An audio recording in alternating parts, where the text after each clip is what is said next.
आज हम लोग सीआई का एक टाइप देखेंगे और इस टाइप का क्वेश्चन को बहुत पूछा जाता है और ये बहुत इजी नेचर का होता है। ध्यान दीजिए, बोल रहा है कि एक धनराशि चक्रवृद्धि ब्याज की दर पर 5 वर्ष में दुगना हो जाता है और यदि कह रहा है कि ब्याज की समान दर पर वह कितने वर्ष में 8 गुना हो जाएगा।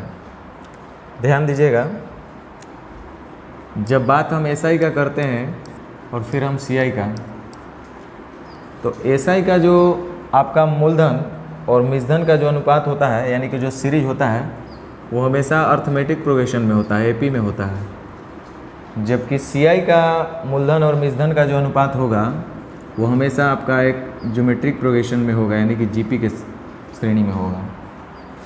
हम बोलना क्या चाह रहे हैं, ध्यान दीजिए। जैसे 5 वर्ष में दोगुना बोल रहा है, तो 5 वर्ष में दोगुना कहने का मतलब ये होता है कि अगर मूलधन 1 रुपया होगा तो वो हो जाएगा 2 रुपया, और इस तरह से इसको समय लगेगा 5 वर्ष। अब देखिए, अब यहाँ से आप जीपी का कॉन्सेप्ट भी लगा सकते हैं, या तो सीआई का आप डेफिनेशन से भी इस चीज़ को समझ सकते हैं। सीआई का डेफिनेशन 2 को बताया जाता है। एक डेफिनेशन ये भी बताया जाता है उसमें कि किसी निश्चित अवधि के बाद जब मिसधन ही मूलधन का काम करे, ऐसी व्यवस्था को हम लोग सीआई बोलते हैं। तो इसका मतलब अब ये हुआ कि अगर पहले टर्म के पहले 5 साल के लिए अगर मूलधन 1 रुपया रहा होगा, तो अब अगले 5 साल के लिए जो मूलधन रहेगा वो 2 रुपया रहेगा। इसमें कोई संदेह नहीं है। तो इसका मतलब 5 वर्ष में दुगना हो रहा है, तो फिर से ये 5 वर्ष में दुगना होने का मतलब 4 रुपया हो जाएगा। अच्छा, फिर से ये जो मिसधन है ये अगले नेक्स्ट समय के लिए एक मूलधन का ही काम करेगा। तो यानी कि फिर से अगले 5 अवधि में ये 4 दूनी 8, यानी डबल होने का मतलब ऐसा हो जाएगा। और हमसे इतना ही तक जाना, आगे हमको नहीं जाना, क्योंकि फिर अगर 5 साल लेंगे तो 8 दूनी 16, ऐसा कुछ होगा। लेकिन क्वेश्चन बोल रहा है कि वह कितने समय में 8 गुना होगा। 8 गुना होने का मतलब है मूलधन होना चाहिए 1 और मिसधन होना चाहिए 8। तो मूलधन 1 और मिसधन होना चाहिए 8। तो 8 होने के लिए, यानी कि 8 गुना होने के लिए आप देख रहे होंगे समय कितना लग रहा है। 5, 5, 10, अब 5 तिहाई 15 वर्ष। 16 गुना होने में 20 वर्ष। इस चीज़ को हम लोग दूसरे तरीके से कैसे समझ सकते हैं, सेम इसी चीज़ को, कि आप इस चीज़ को गौर से देखिए कि समय जो था 5 वर्ष था वो 3 गुना हो रहा है। 5, 5, 10, 5 तिहाई 15, यानी कि समय जो है वो 3 गुना हो गया है। और जो आपका मिसधन था वो 8 बन गया, यानी कि 2 का पावर 3 को हम 8 बोल सकते हैं। ये चीज़ यानी कि कहीं ना कहीं ये आपका समय आ रहा है और इधर आपका मिसधन आ रहा है। तो इस बात को हम लोग जनरलाइज कैसे कर सकते हैं, हम लोग इस बात को आराम से ऐसा बोल सकते हैं कि कोई धन 5 वर्ष में दुगना हो जाता है, तो एक तरफ हम लोग समय लिखेंगे और एक तरफ मिसधन लिखेंगे। एक तरफ हम लोग समय लिखेंगे और एक तरफ हम लोग मिसधन लिखेंगे। तो समय है 5 वर्ष और अमाउंट हो जा रहा है 2। तो कह रहा है कितने वर्ष में 8 गुना होगा। तो कितने वर्ष में 8 गुना होने का मतलब, इसको हमको 8 गुना होने का मतलब मिसधन 8 होना चाहिए।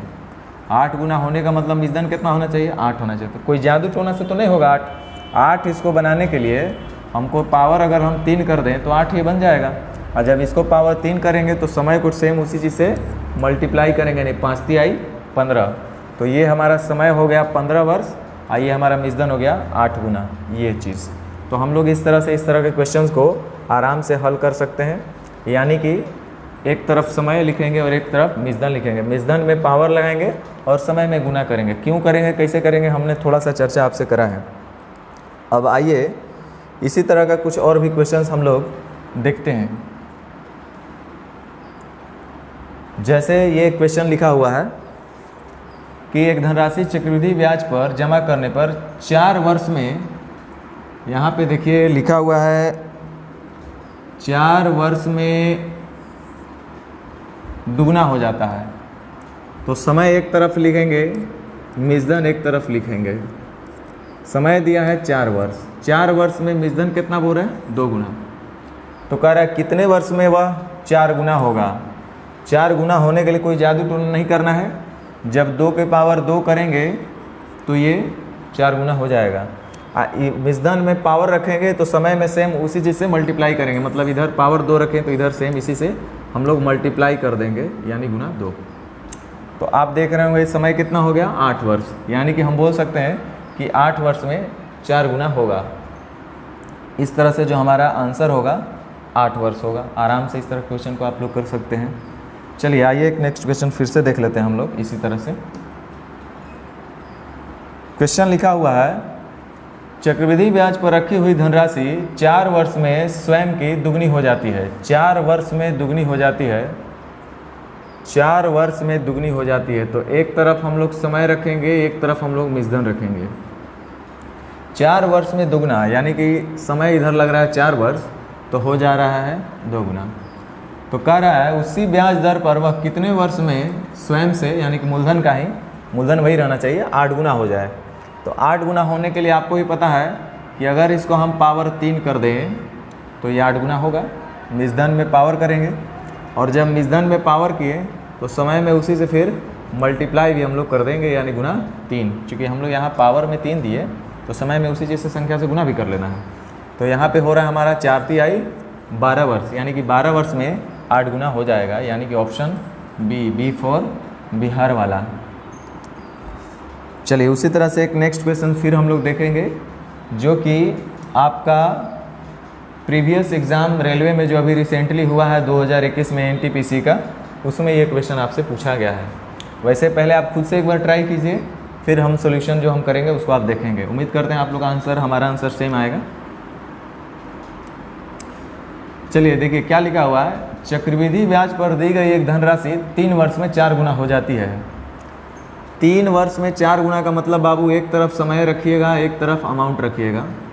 3 वर्ष में 4 गुना, 3 वर्ष में 4 गुना का मतलब समय लगा 3 वर्ष, तो अमाउंट हुआ 4 वर्ष 4 गुना यानी 4। कह रहा है उसी ब्याज दर पर वह धनराशि कितने वर्षों में 64 गुना होगी। तो फिर से वही बात बोलेंगे कि 64 होने के लिए 4 है और इसको 64 गुना होने का मतलब मिश्रण अब 64 हो जाना चाहिए। तो कोई जादू टोना से तो नहीं होगा। इसको अगर हम पावर 4 कर दें, सॉरी पावर 3 कर दें, तो ये हमारा 64 हो जाएगा। जब हमने पावर 3 रखा तो समय को भी उसी से पावर से मल्टीप्लाई, सेम पावर से मल्टीप्लाई करना है, यानी 3 तिरिका 9 वर्ष, यानी जो हम लोग का शुभ और सुंदर छोटू सा आंसर होगा डी फॉर दिल्ली वाली 9 वर्ष। तो उम्मीद करते हैं कि आप लोग को ये समझ में आया होगा। इस तरह का और भी कोई क्वेश्चन आपके एग्ज़ाम में प्रीवियसली अगर दिखे तो आप प्रैक्टिस कर सकते हैं। इस तरीके से सेम कॉन्सेप्ट को अप्लाई करके आप हल कर सकते हैं। Thank you.